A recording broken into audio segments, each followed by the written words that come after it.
Bonjour, bienvenue dans cette nouvelle vidéo. Je vous retrouve aujourd'hui pour un nouvel épisode de ma série de vidéos débuter en broderie. Je pense, si je ne me trompe pas, que celle-ci c'est la numéro 6. Et dans les épisodes précédents, je vous ai donné des types de points, donc des points de ligne, des points de remplissage, des points de base, plein de petites astuces sur comment mieux réussir ces projets. Je vous ai aussi fait une vidéo sur comment broder un t-shirt, donc un tissu en maille, contrairement à un tissu en chaîne et trame, qui sont les tissus non extensibles. Voilà, tout ça c'est un peu ce que vous pouvez trouver sur ma chaîne déjà, et si j'y pense, je vous mettrai des liens là autour. Aujourd'hui, je vous retrouve donc pour vous montrer une vidéo que j'ai cherchée quand j'en ai eu besoin et que je n'ai pas trouvée. Donc je me suis dit que je devais pas être la seule à avoir besoin de ce genre de vidéo. Et comme maintenant je sais faire, il est temps de partager ce savoir avec vous. Je vais vous montrer comment utiliser un métier à broder, donc un cadre comme ça, pour avoir son tissu toujours bien tendu sur votre cadre. Certes, il y a une professionnelle diplômée de métier d'art, tout ça, qui m'a montré comment on fait. Je ne me souviens plus des termes techniques. Le plus important, c'est comment on le fait. Donc si j'ai pas exactement les bons termes, tout ça, n'hésitez pas à me les donner en commentaire, mais vraiment, comme un peu tout ce que je fais moi dans mon travail, j'apprends par moi-même. Donc des fois je connais le point de vue un peu académique de la chose, et des fois pas. Donc je suis aussi là pour apprendre, donc n'hésitez pas vous aussi à partager votre savoir avec moi, et en tout cas à le faire de façon respectueuse et bienveillante. Je vais donc maintenant vous montrer comment procéder. Pour commencer, on va parler du matériel. Donc d'habitude, moi quand je travaille sur des supports un peu plus petits, je les mets sur des tambours. Donc ça, c'est ma plus grande taille de tambour que j'ai, avec laquelle je peux travailler. Mais il en existe quand même des plus grands. Celui-ci, on me demande souvent, c'était une entreprise américaine qui faisait ça aux États-Unis. Et la nana qui faisait ça a arrêté son activité, donc ils sont plus trouvables. Mais ils étaient vraiment bien, quoi. Et la marque, c'est Auburn, comme la couleur Auburn. Hoops, comme le tambour à broder, quoi. Donc c'est Auburn Hoops avec un H à Hoops. Et ils sont très bien. Et ça coûtait relativement cher, c'était une 30aine d'euros pour cette dimension-là. Ça, c'est une première option. Mais quand on travaille sur des grands formats comme là, eh ben, c'est pas assez grand, quoi. Donc il faut trouver des alternatives. Il existe différents types de cadres à broder. Il y en a notamment des en plastique avec des clips sur les côtés. Je vous mets une image, j'en ai un, je m'en sers jamais, parce qu'en fait, j'aime pas du tout. Et je trouve ça nul. Donc voilà, je ne l'utilise pas. La deuxième option que j'avais, c'était un cadre à broder, un peu comme un métier, quoi, comme celui qu'on va utiliser ensuite. Mais la différence, c'est que celui-là, il est fendu sur les grands côtés. Et ça sert normalement à pincer, à venir pincer le tissu dedans.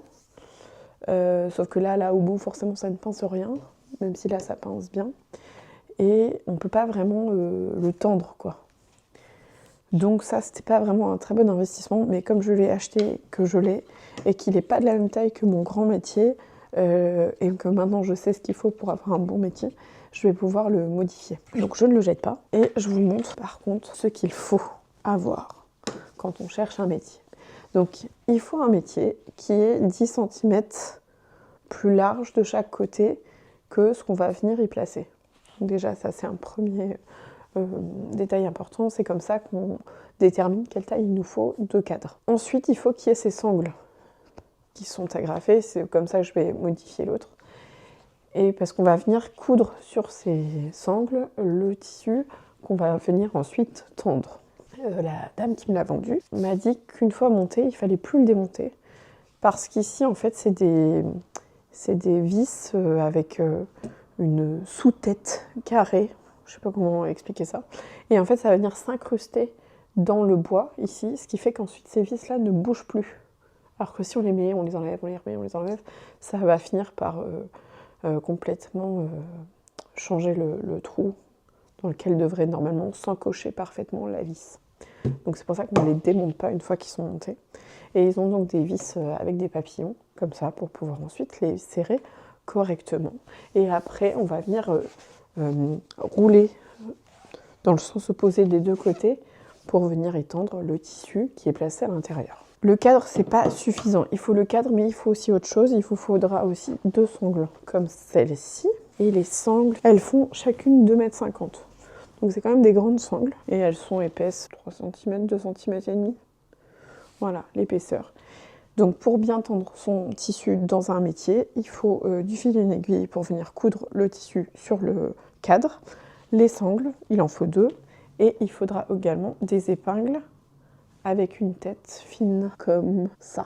Voilà, c'est les différents éléments qu'il vous faut pour vraiment bien placer le tissu dans le métier à broder. Et maintenant, je vais vous montrer réellement comment on fait. Sur mes sangles, là de chaque côté de mon métier, j'ai placé le milieu avec un petit fil que je n'enlèverai pas.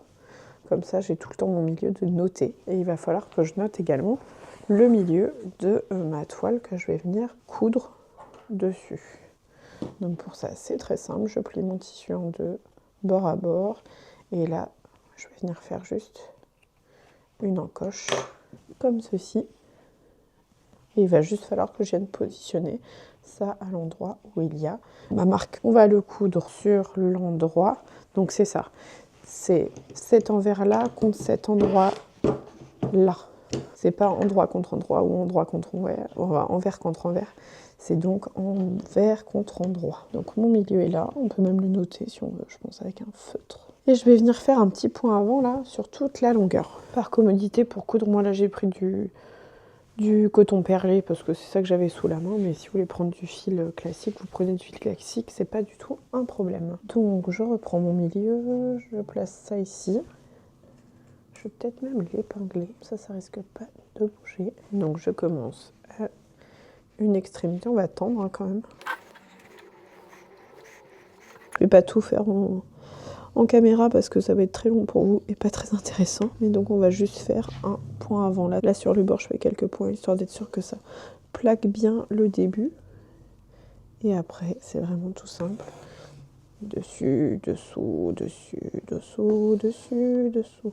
Je fais des points de quelques millimètres, de 0,5 de large, on va dire. Ça va pas être esthétique, c'est vraiment pour tenir quoi. Voilà, vous avez compris le principe. Donc je vais faire ça toute la longueur.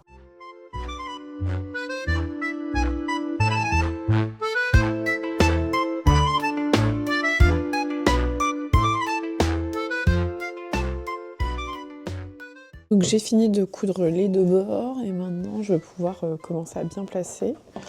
Donc pour commencer, on va tourner des 2 côtés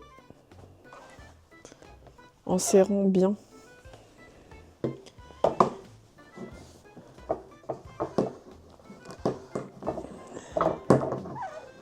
Et alors mon problème c'est que j'ai mis de la cannetille et que rouler en tension la cannetille je le sens pas trop, mais on va rouler pour le reste, pas grave.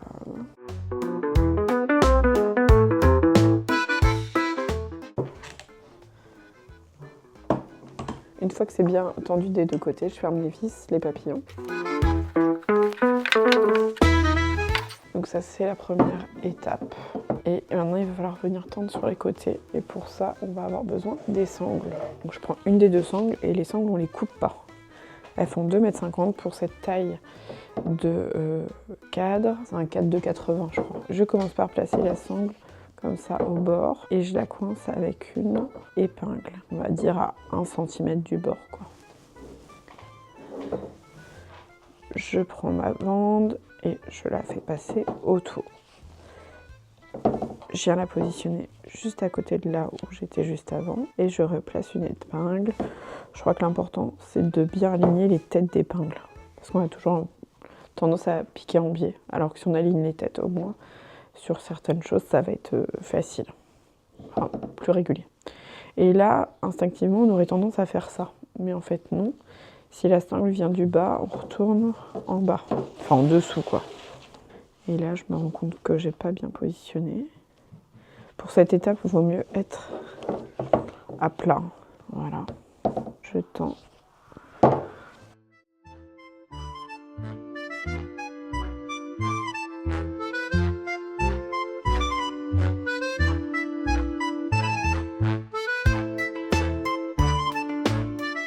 En fait, ce qu'il faut, c'est de pincer Donc là je suis en haut, donc je repars du haut vers le bas. Et là, pour bien placer, il faut tendre sans lever la toile pour pas faire de distorsion de la toile, quoi, de l'image. Donc dessous, je repasse dessous, puis dessus.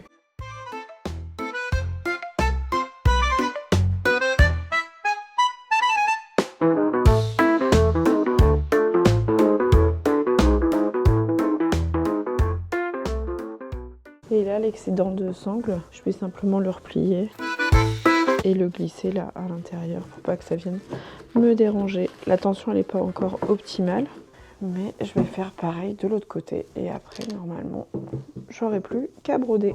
Et voilà, maintenant ma toile est bien et je n'ai plus qu'à broder puisqu'elle est très bien tendue. Et si j'ai besoin d'aller broder une zone qui est sous ici là, qui est enroulée, quoi, et il me restera juste à desserrer des deux côtés et dérouler d'un côté pour dérouler de l'autre côté. Je peux faire glisser l'image sur le cadre. Une fois que le projet est fini, on va d'abord enlever les sangles. Donc pour ça, on va tout simplement enlever les épingles.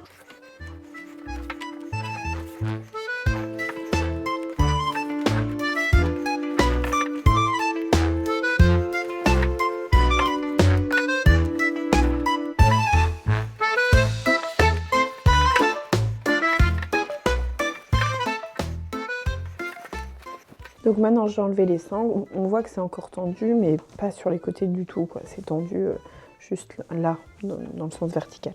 Donc comme c'est bien serré, je vais d'abord desserrer un petit peu les vis mais sans les enlever complètement, juste les desserrer complètement, délester le tissu. Et ici là on retrouve le point que j'avais fait à l'envers parce que c'était la première fois que je le posais, mais maintenant je saurais. Et il me reste juste à couper les fils, à découdre en fait ce que j'avais fait.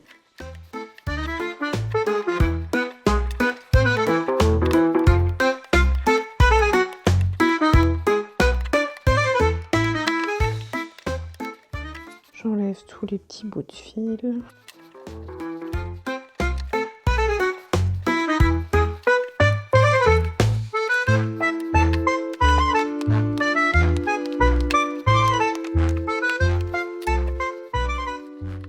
Maintenant, mon cadre il est prêt pour le prochain projet. Et voilà, c'est tout pour ce tutoriel. J'espère que ça vous aura été utile.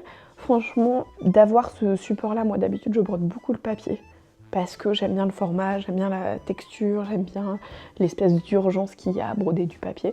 Mais là, ça m'a fait vraiment plaisir de passer du temps à broder sur tissu. Ça faisait très longtemps que j'avais pas fait ça. Et des aussi grands formats, c'était vraiment la première fois. Donc je suis très contente et franchement ça m'a vraiment donné envie d'en faire davantage. Donc ça c'est quand même le bon premier point. Ensuite, il faut en avoir l'utilité. Si vous ne faites pas des grands formats comme ça, je sais pas si ce sera vraiment utile, mais c'est vraiment très confortable quand même une fois qu'on l'a. Une fois qu'on y a goûté, c'est pas mal. C'était donc tout, je vous donne rendez-vous très bientôt pour une nouvelle vidéo. N'hésitez pas à la liker, à la booster, je sais qu'elle est boost maintenant sur YouTube, donc je vous attends là aussi en commentaire également, à vous abonner, tout ça, ça aide ma chaîne à être plus visible, donc je vous en remercie. À bientôt.